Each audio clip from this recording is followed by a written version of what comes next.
தச்சநல்லூர் செல்வ விக்னேஷ் நகரில் உள்ள அருள்மிகு ஸ்ரீ செல்வ விநாயகர் கோவில் 3ஆம் ஆண்டு வருஷாபிஷேக விழா 30/1/2024 செவ்வாய்க்கிழமையன்று சிறப்பாக நடைபெற்றது.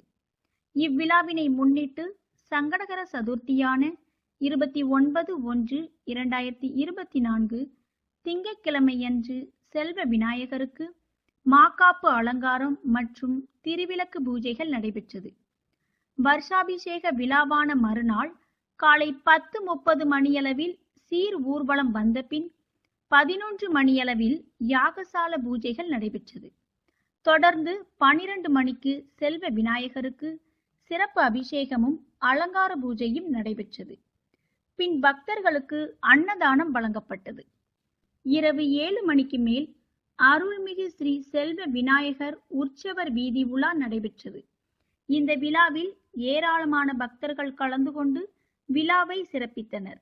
இதற்கான ஏற்பாடுகளை செல்வ விக்னேஷ் நகர் தாமரை பொதுமக்கள் மற்றும் செல்வ விக்னேஷ் நகர் விழா கமிட்டியாளர்கள் செய்திருந்தனர்.